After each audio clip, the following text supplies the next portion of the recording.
샬롬, 좋은 아침입니다. 오늘 하루도 주 안에서 승리하는 하루가 되시기를 소망합니다. 얼마 전에요, 제가 한 남자 성도님에게 연락을 드렸어요. 어떻게 잘 지내시는지요? 라고 물었더니 네, 삶이 광야죠, 이렇게 말씀하시는 거예요. 한참 손이 많이 가야 할 애들을 키우랴, 간간히 의견 충돌이 있는 부부 생활하랴, 여러 업무와 경쟁 속에서 직장 생활하랴, 모든 것이 너무나 힘들다라는 것이 그 광야라고 하는 단어에 함축되어 있는 것을 알게 되었습니다. 서로 사랑하는 남녀가 결혼하기까지는 참 좋죠. 그러나 막상 서로 이해하면서 함께 살아가고 애를 낳아서 아이들을 소중하게 잘 키우고 집안일과 동시에 직장 생활을 하고 친정과 시댁의 관계를 잘 맺어가야 되는 것 쉽지 않습니다. 그토록 바라고 기대했던 결혼, 그 이후에 맞이하게 되어지는 불편함과 갈등, 스트레스가 참 많이 있습니다. 누구에게나 다 있죠? 그래서 그 갈등을 잘 풀어내는 사람들은요, 행복한 삶을 살게 되어지고, 그렇지 못하면 불행한 삶을 사는 것을 보게 되어집니다. 신앙생활도 마찬가지예요. 처음에 교회에 나올 때는 예배가 좋고 여러 사람들과 만나는 것도 좋고 섬김을 받는 것도 참 좋습니다. 그러나 허니문 시간이 지나면서 재미가 없어지고 감격도 없어지는 분들이 간혹 있어요.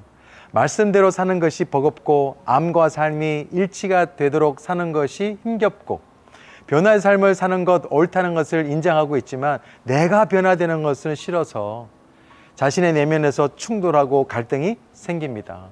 그리고 보면 시험도 드는 경우도 있어요. 하지만 그 시험을 하나님을 믿는 믿음으로 공동체와 함께 하나하나 잘 이겨내면요, 더 성숙한 그리스도인이 되고 행복한 삶을 살게 됩니다. 오늘 본문의 말씀도 보면 이스라엘 백성들이요, 홍해 기적이라고 하는 엄청난 축복을 받은 이후에 가나안 땅으로 가는 길에서요, 광야를 만납니다. 백성들이 3일 광야길을 걸어가는데 비축했던 물은 다 떨어집니다. 다 마시게 되었고요, 더 이상 물을 얻지 못해서 갈증이 굉장히 심해졌습니다. 더군다나 마라라고 하는 곳에서 반가운 물을 만났지만 그 물이 쓴맛이에요. 그래서 마시지 못하고 불평이 터져 나왔습니다. 사람들이 그렇게 말합니다. 아니, 어디서 무엇을 맞아야 합니까? 우리를 이끌고 왔으면 물을 줘야죠. 이러다가 목말라 다 죽겠습니다. 라고 하면서 모세에게 원망을 하는 것을 볼 수 있습니다. 그런데요, 25절에 보면 하나님은 시험이라고 하는 단어를 사용하십니다. 하나님은 이 시험을 잘 극복하면서 좀 더 이스라엘 백성들이 하나님의 백성다운 백성이 되기를 원하셨던 거죠. 앞으로 가나안 땅으로 가는 길에는 여러 가지 어려움과 장애물들이 있는데 하나님은 자신의 백성들이 그것을 잘 극복하는 데 있어서 꼭 필요한 믿음을 성장시키고 싶었었습니다. 지금 이스라엘 백성들에게 필요한 것은요, 물이 아니에요. 물이 답이 아니라 믿음이 답이었습니다. 여러분, 하나님은 믿음으로 살고자 하는 우리를 죽이는 분이 아니라 살리시는 분이십니다. 누구보다도 잘 되기를 원하시는 분이 하나님이세요. 어떻게 할 수 있을까요? 27절 말씀을 보시기 바랍니다. 27절 보면 그들이 엘림에 이르니 거기에 물샘 12과 종려나무 70그루가 있는지라.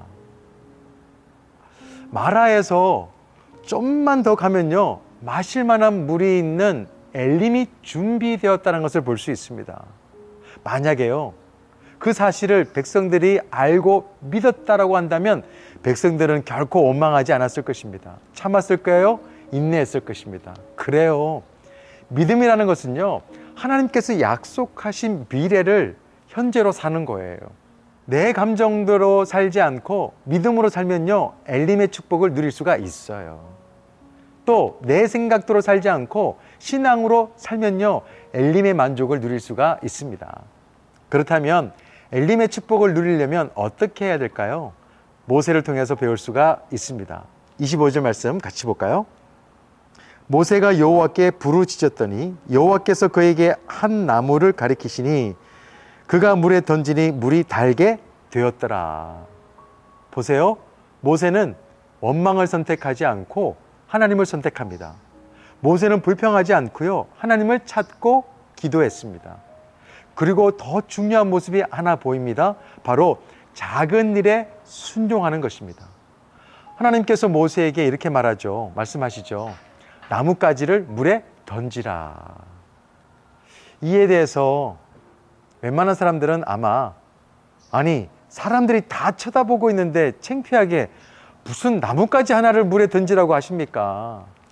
아니 좀 더 멋있게 좀 있어 보이는 것을 좀 맡기시지 좀 뽀대나게요 라고 할 수 있습니다. 그러나 여러 믿음의 훈련을 받았던 모세는요 묻지도 따지지도 않고 나뭇가지를 물에 던집니다. 하나님께서 오늘 우리에게 요구하시는 것은요 큰 일이 아니에요. 작은 일에 충성하기를 원하십니다. 하나님은 작은 것으로 큰 일을 이루시는 분이십니다. 그래서 우리는 작은 것의 힘을 알아야 합니다. 200만 명이라고 하는 많은 사람들의 갈증을 해결하게 되었던 것은 뭐냐? 모세가 하나님의 말씀에 순종해서 나뭇가지를 물에다가 던진 것, 그것으로부터 시작했죠. 작은 것에 하나님께서 역사하여 주셔서 큰 일을 이루시는 것을 볼 수가 있습니다. 하나님은요 모든 것을 가능하신 분이시고 모든 것을 하시는 분이세요. 하나님께서 다 하시는 거예요. 사소한 것이라고 해서 얕잡아 보지 마시기 바랍니다. 작은 일에 충성을 했을 때 큰 일도 맡기시고요 큰 일도 경험할 수 있게 되어지는 것입니다. 하나님은 여러분을 목자로 부르셨어요. 교사로 부르셨습니다. 사역자로 불러주셨습니다.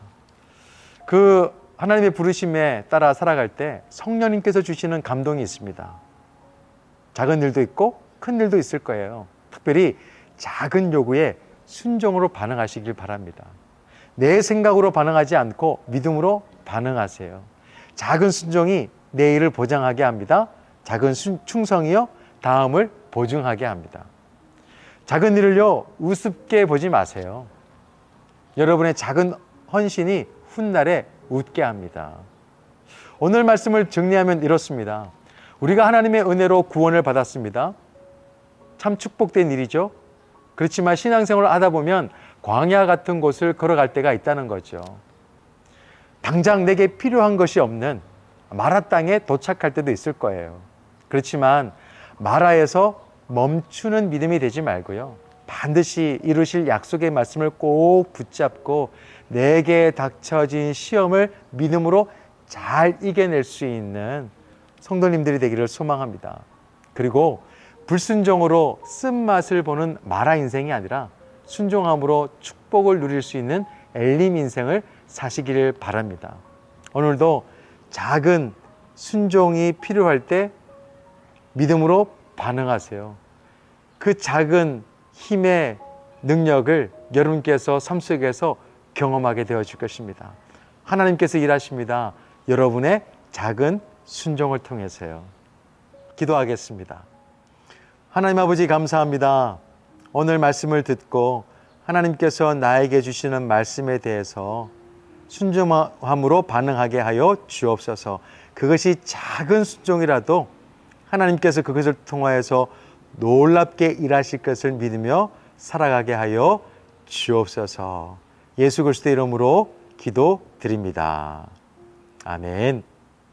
주님의 뜻 따라 주님의 의 따라 주님 기뻐하는 그 뜻 따라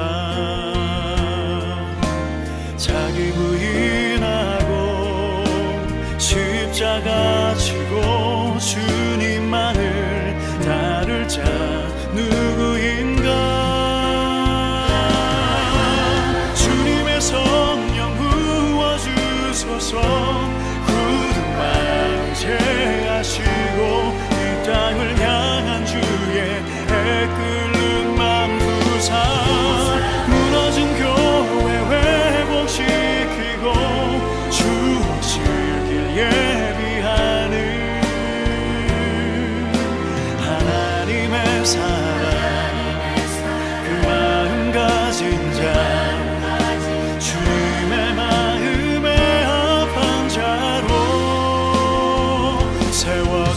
주소서. 주님의 성령 부어주소서.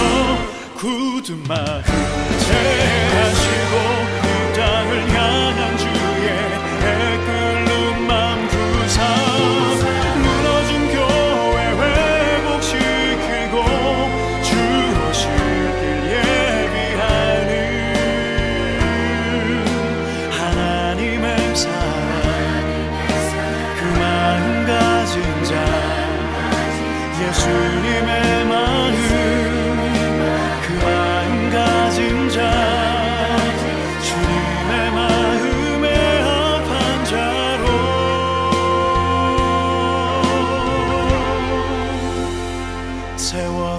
세워주소서.